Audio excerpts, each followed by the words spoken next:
Hi and welcome to another Tabitha's Glass Emporium YouTube video. Today we want to look at this. This is an idea I had to make a little coral sea in some very simple stand-up frames so that it's just highlighting the coral. We're using fantastic reactions with French vanilla and dense white here on this coral to really get the feeling of the coral. And lots of different kind of ideas in this one to make this brilliant coral sea. I want to take this moment to tell people who don't know, we have an amazing PDF available on our website which shows every single reaction within Bullseye glass of all the glasses from about 2 years ago. New ones are not on there and they bring out new glasses, we haven't updated it, but it's a labour of love. It's got about 3,000 samples of showing every different possible reaction on the reaction table there, and you can find it in accessories on our website. And we'll also share a link here. And it's brilliant for finding, seeing what happens with the reactions and avoiding mistakes and maybe that you don't want. So today I want to show you how I'm making these coral seas. So when making my corals, I've looked on, the joyful Pinterest and just got a sort of various ideas. I want to do kind of one that's 3 layers. So I want to full fuse together 3 layers. Individually, and then afterwards I will tack fuse them to get a kind of, you'll get better dimension that way. You'll have the 3 layers, they will be tack fused together, but it will feel better. And hopefully when I tack fuse that together, I can also at the same time put the fishes on at that point.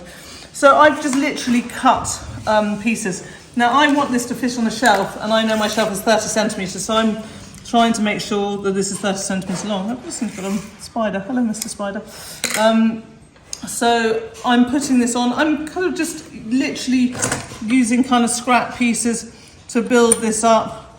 I don't want to go too much. I don't want too much thickness. We've got single layers of glass everywhere, but where these are joining, they're double. So if you put too much glass in the double layer, that will end up kind of puddling up. I'm also using a freshly washed kiln shelf rather than thin fire, because I don't want too much residue. I've had other projects, as you've seen, where I have residue, which is fine because I have a sandblaster, but particularly on this one, I don't really want the residue because I wanted the piece to stand up, so I don't really want to have to sandblast the back of it. So I'm going to finish off doing these ones, and then I'll move on to the next one. So here are these on the kiln shelf, ready to full fuse. The next one I want to do is sort of a coral like this. Now, I'm going to do these in individual pieces and full fuse them together. Now, as I want this to look good on both sides, I'm going to have 2 layers of, this is orange. Now guys, I don't know about you, but I'm finding the Bullseye colours, reds and oranges. This orange is starting to look very pimento red, but yeah, we're going to use it because I had a nice piece of it. So I basically cut the pieces, the shapes of the pieces out, and I've drawn them on here, drawn around them on here, and I'm just going to cut each one out. My friendly spider has now followed me onto this bit of glass. I don't know what is up with you, friendly spider. A bit worried. So I'm just going to cut each piece of this out. I want to try and avoid grinding where I can, because you can get a scuzzy edge on grinding. So I'll probably just use nippers and then put them on top of the 2 layers on top of each other and go for the full fuse. So here are these, they're going on a full fuse, so I'm not too worried. If they're really bad, the shape after the full fuse, I can always grind them at that point in time. So the next thing we're going to look at is just this, which is just kind of wanted a greeny weed plant. So rather than a coral, more like a living kind of sort of underwater seaweed. So I've just sort of cut these. I'm using spring green. I wanted something quite vibrant and bright. And then I'm just going to put these pieces, which are just little pieces, either side, which is sort of, like the sea ferns of it. And I'm just going to put those on. And I'm going to put those all the way up each leaf, kind of little pieces like this. Again, they'll full fuse together, so it will feel like one piece. So here's another coral. So I want to put this in first, full fuse it, and then I'm going to attach it to a piece of pink glass. We've got French vanilla here, and the pink should react. And I will then do it on a full fuse again, so we'll get a reaction plus this feeling. So this is going in, hopefully to all nicely fused together. I've just used a bit of twisty cane and made some corals with twisty cane on putting on a full fuse. I found them quite pretty before. So we can see how they are and the rest looks, and we'll see what they look like when we're done. So I've chosen to back this piece with sunset coral because it's going to react. If you don't want to use sunset coral because it's quite expensive, you could use a blue glass that would react, or even a green glass. I wanted something kind of ready in the project. So I drew around it, so I've got the kind of shape I want. It's quite a complicated shape. So I'm going to start by just sort of cutting off the excess glass. That bit round, but that bit didn't.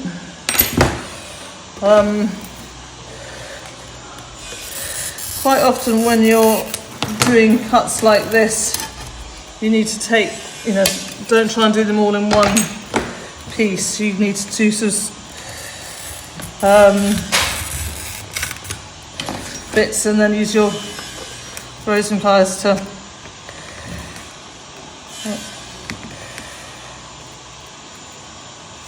it's not going to do it.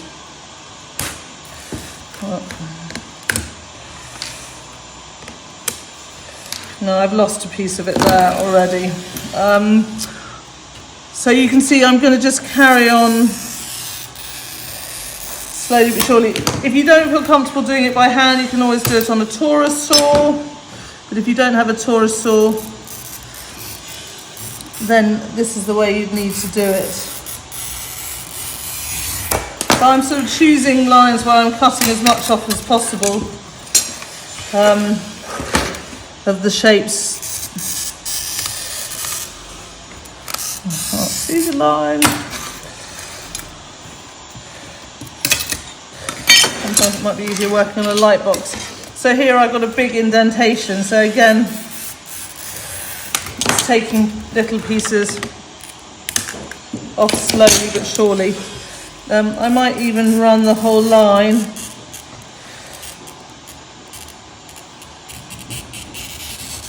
To try and avoid it breaking past the line.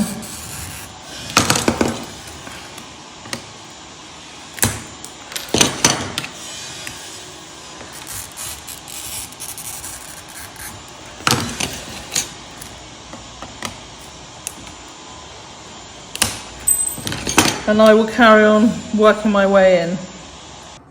So here's the piece of glass. I bottled it, guys, and I did it in the Taurus in the end. I started doing this one and I got to run like it's cracked. This is sunset coral. It's expensive glass.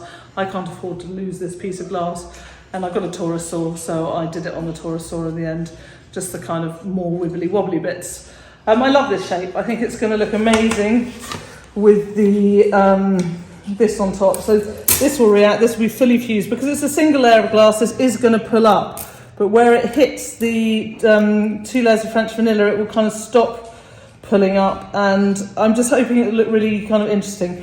Because I don't love Taurus saw edges.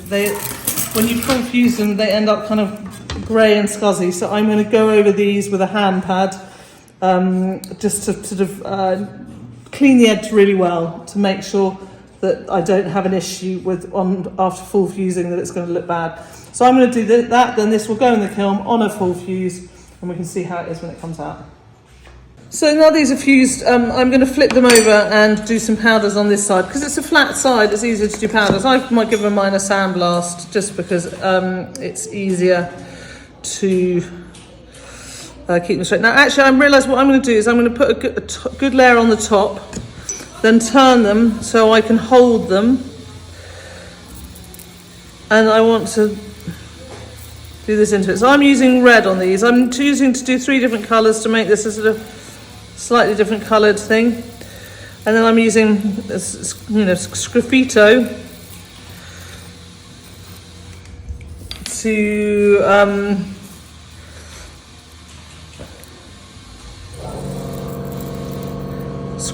to kind of draw a design in them and give them a kind of 3D effect. So once I've got that in, I'm going to come down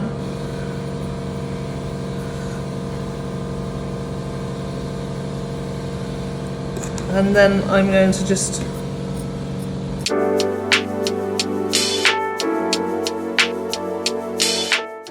This piece we're going to use some dense white. So dense white and French vanilla have a lovely reaction together. And I'm going to put a layer of the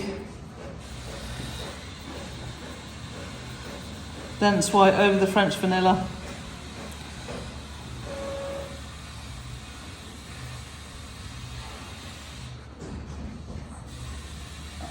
Now there's not much area for doing anything on this, but we're going to give it a go.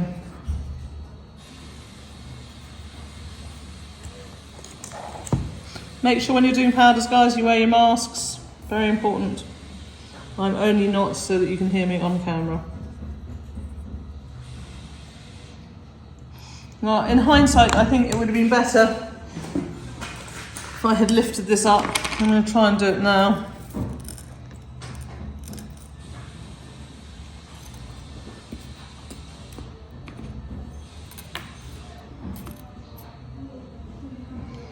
So that the powder drops off, and that's easier to lift up and get on the kiln shelf. And then I'm just going to use a tool to make little marks in, so it sort of just looks like coral. I don't know if any of you have been to a coral reef, but the white coral is quite pock-marked, so it's got lots of little dots. So I'm going to do this all over, and these will go on for a tack fuse. So I also wanted to build kind of a clownfish sea anemone. This is red glass, 2 layers. I made the bottom layer slightly smaller, so the top layer hopefully kind of folds around it a bit. This is going on a tack fuse, and now I'm just using as a thing of scrappy stringers, and I'm just going to build up lots and lots of stringers on top of here. To create the sea anemone part of it that the clownfish will sit in. So I'm going to build this up, and then it will go in the kiln on a tack fuse, and we can have a look at it when it comes out. So here is this ready to go in the kiln. I've also made some little kind of other anemones which can go on projects. I love these. These are using our candy mix hollows, and then just stuffing them with scrappy stringers. So this will all go in the kiln on a tack fuse, and we can see how it looks when it comes out.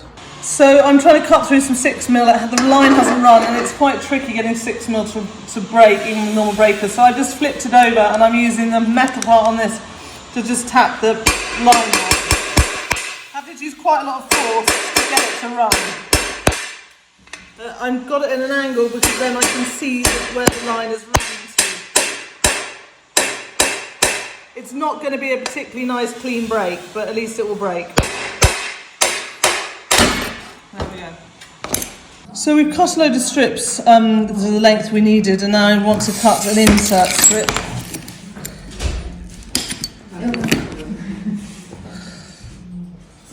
I'm now going to, I need the sort of insert bits which are going to be the opposite size to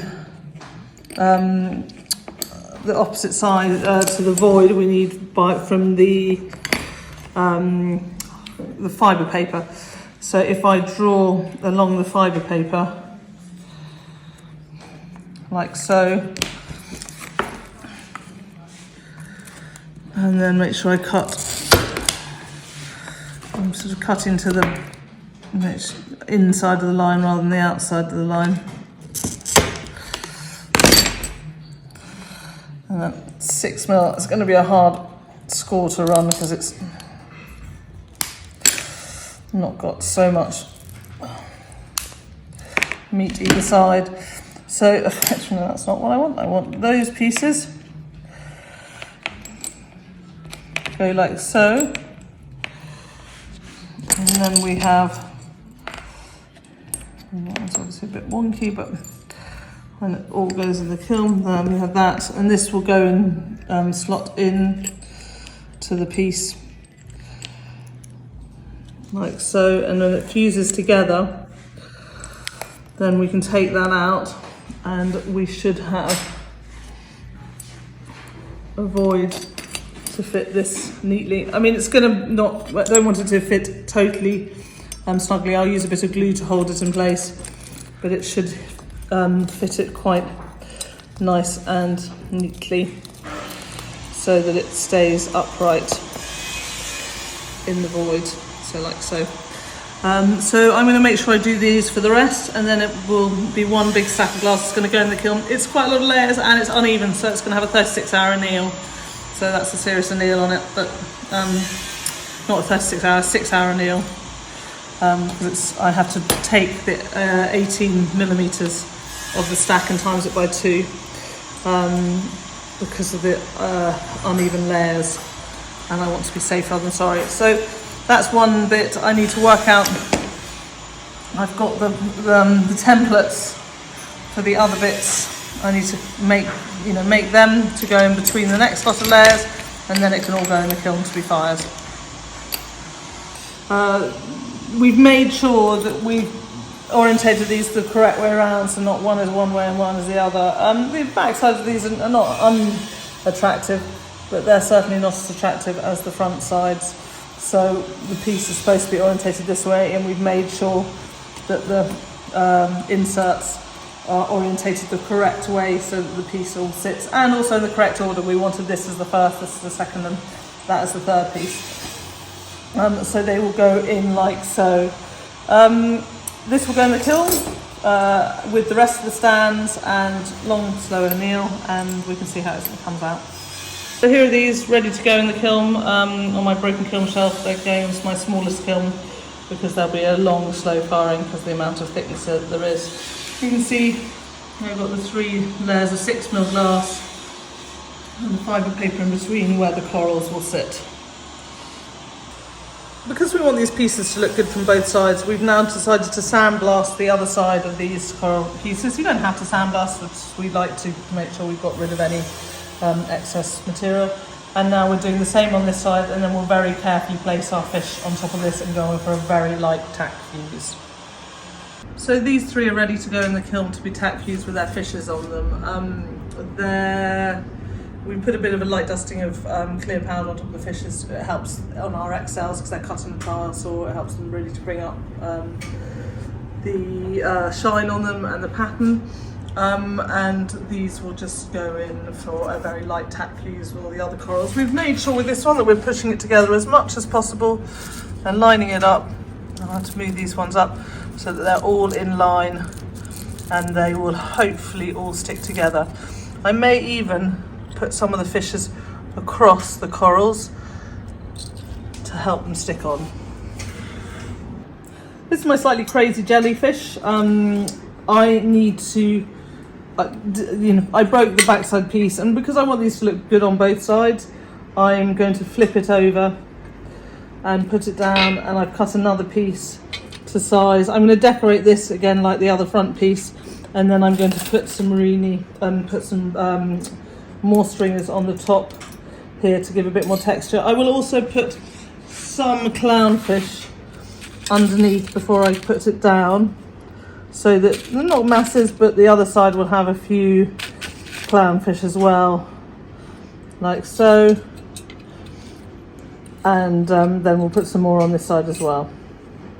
It's a kiln full of corals.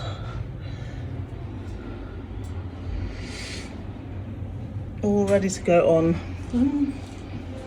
So here were the stands when they came out. Unfortunately, they didn't tack fuse that well in some places, so we have had to glue them as well, which is fine. I then cold worked them, so I'm lucky because I have cold working machines. I've cold worked each edge and sandblasted until I've got this nice satin finish. Now I would say don't sandblast, because of course when I sandblasted I got grit stuck in various areas and it's been really impossible even with an air gun to get it out. So they're not quite as I'd want. But they're kind of a nice satin finish, and I think they work really well to do as a stand. And you know, the items just slot in, and it means you've got a kind of nice stand like that, and it's not overshadowing the piece. It's very simple, very elegant, and it's all about the piece and not about the stand. So here they are out of the kiln. I think they look fantastic. I might sell them individually or as a group. Brilliant thing is that they come out of the stands, and so that you can then sell them. You can easily pack them if someone buys them. Unfortunately, this one didn't fit in the stand. I forgot that I was putting an extra layer on it. Also not that in love with it as a piece. I'm not sure, I might put it in a frame. I might throw it in a rubbish bin, I don't know. I don't think it works. So sometimes you just have to say, no, that didn't work, and put it to one side. Very sadly, just as we were filming this, a wind blew and knocked the table, and this one was knocked down and knocked over and completely broken. So we've now ended up with 4 corals, and I'm trying not to be too sad because I love that one, and it was really expensive sunset coral glass. Anyway, we have these ones which are fantastic. I hope you like this YouTube video. I hope it gives you some ideas of how to make these stand-up corals yourself. Please remember you can buy all our tropical sea Murrine at tabithasglassemporium.com. It's great if you follow us here, like our videos, share our videos, turn on notifications. You can also sign up to our newsletter from our website and also follow us on Facebook and Instagram, and we hope to see you there as well. And we look forward to seeing you next time.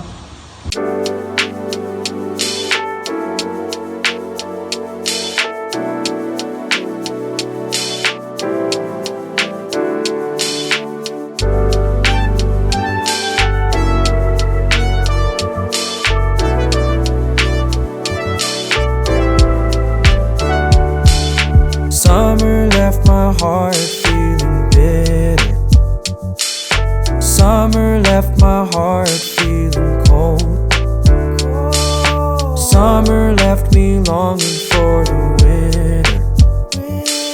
Summer makes me wanna go home, 'cause home is where the